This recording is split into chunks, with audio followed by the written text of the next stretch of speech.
Hi viewers, how are you all? In today's class, let us see Union Executive. The executive implements the law framed by the union legislation. It is also implemented the program and policies of a union government. The union executive consists of a president, prime minister and his council of ministers. President is the head of executive only in name, whereas the Prime Minister and his Council of Ministers from the actual executive.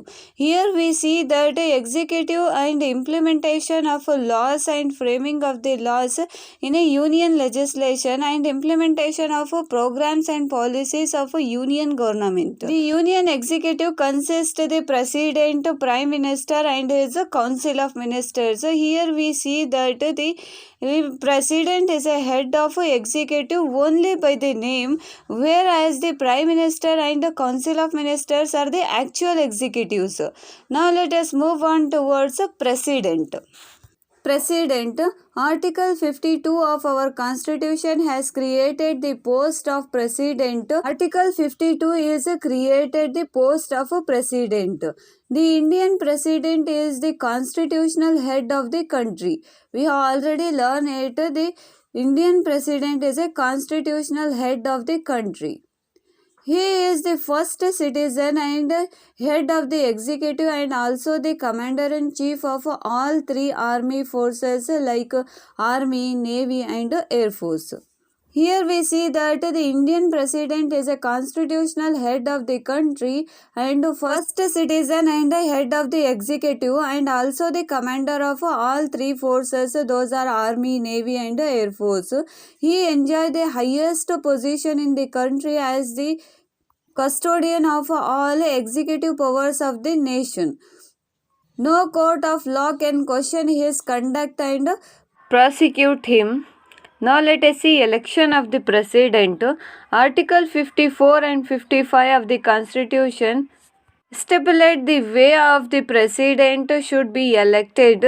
The president is elected by an electoral college of elected members of both the houses of the parliament.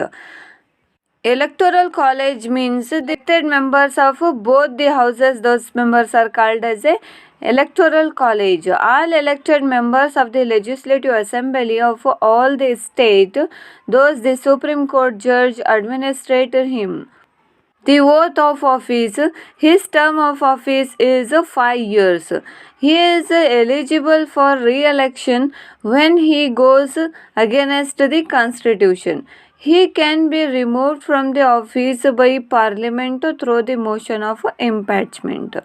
Now let us see what is motion of impeachment. The president is a fundamental part of the parliament and also the protector of the constitution. He has to ensure that violates the constitution. If the president himself violates the constitution, he can be impeached under the article 61. The impeachment can be carried out in either the house of parliament. Advance notice of the 14 days it should be given for, and the debate, this should be supported to the 1/4 of the members. After the discussion both the houses, if the 2/3 of the members voted for the motion, the president is removed from the office. It is called as impeachment. So far no president is impeached in our India. Now let us see qualifications to become a president. He should be a citizen of India. He should have completed the age of 35 years. He should be qualified for the election as a member of the Lok Sabha. He should not hold any office of profit under the government. Those are all the qualifications to become the President of India. Now let us see powers of the President. First we see executive powers. All administration is carried out in the name of a President. The President appointed the Prime Minister and on his recommendation appoints the other ministers. The President has power to appoint the person to high posts like Attorney General, Comptroller and Auditor General, Judge of the Supreme Court and High Court, Governor, Chairman, members of the Finance Commission, chairman and members of the Union Public Service Commission, election commissioners, commander-in-chief to the three army force, and ambassador for different countries. Those are all the executive powers of a president. Now let us see legislative powers of a president.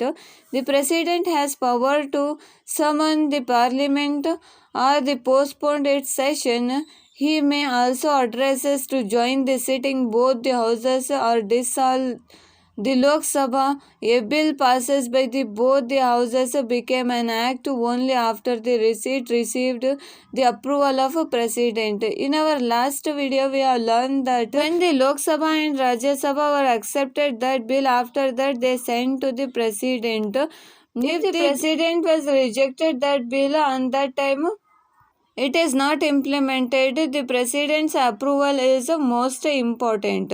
The president may either re-examine such a bills and return them to withhold them for some time.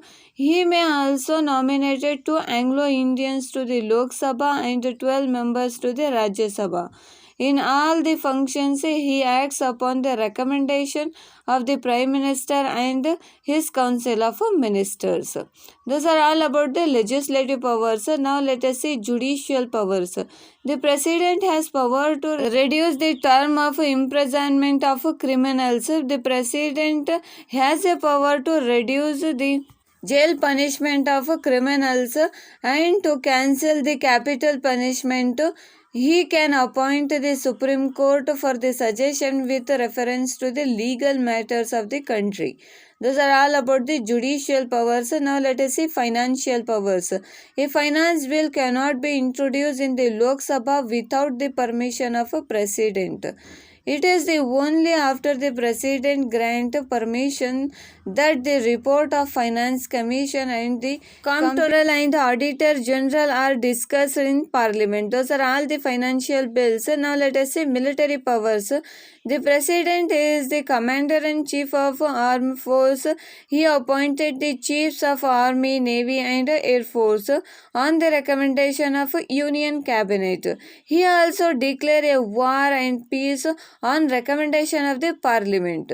Those are all the parliamentary powers. Now let us see emergency powers. The president has power to declare the emergency is an unnatural situation. This is explained from the Article 352 to 360 under 18th part of the Constitution.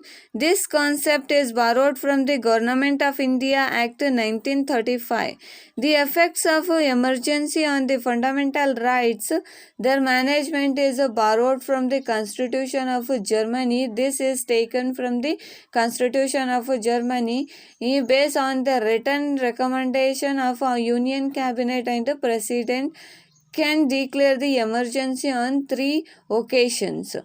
Here we see that they should implement the emergency on the time of unnatural situations. This emergencies was explained in Article 352 to 360 in 18th part of our Indian Constitution. Here we see that there are the 3 types of emergencies are there. Those are the national emergency, Article 352, state emergency, Article 356, financial emergency, Article 360. Now let us see one by one. National emergency, Article 352. When there is a threat to the security of any area in the country or the whole of it through the external attack or the internal disturbance, this kind of emergency can be imposed if the approval of both the houses of parliament is taken within the 1 month of declaration. The emergency remains in the force for 6 months. It can be continued for any required duration within the approval of both the houses in every 6 months. For example, in the year 1962, 1971 and 1975. Now let us move on. State emergency, Article 356. Based on the report of the governor of a state, or if the state government for any reason cannot function according to the principles of a constitution. The president can declare emergency under the Article 356. For example, in Karnataka, state emergency is declared for 6 times in total till now. If approval of both the houses of parliament is taken, the emergency can be continuous to the 3 years. Now let us see financial emergency. Article 360. This kind of emergency can be declared if it is felt that the financial situation in the country has deteriorated. However, it is not been declared till now. Now let us see our another power is discretionary powers. The president can exercise certain powers without waiting for the approval of union cabinet. Those are the: he may invite the leaders of any party to frame the government when no single party has got a majority after the election. When the parliament approved a bill and sent it to him and approval, he may return the bill for reconsideration. He may dissolve the Lok Sabha. Now let us see our presidents 1950 to till now. Dr. Rajendra Prasad, Dr. S. Radhakrishnan, Dr. Zakir Hussain, V.V. Giri, Dr. Fakhruddin Ali Ahmed, Sri Neelam Sanjeev Reddy, Sri Gyani Zail Singh, R. Venkataraman, Dr. Shankar Dayal Sharma, Dr. K.R. Narayan, Dr. APJ Abdul Kalam, Srimati Pratibha Patil, Sri Pranab Mukherjee, Sri Ramnath Kovind.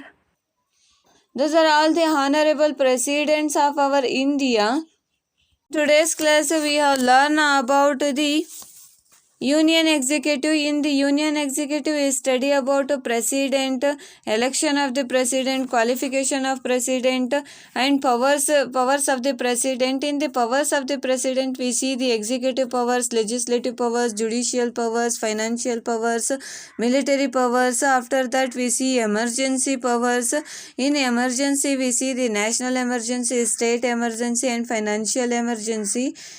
After that, we see the discretionary powers. After that, we see our presidents from 1952 till now. If you have any queries regarding this, comment below. Thank you for watching this.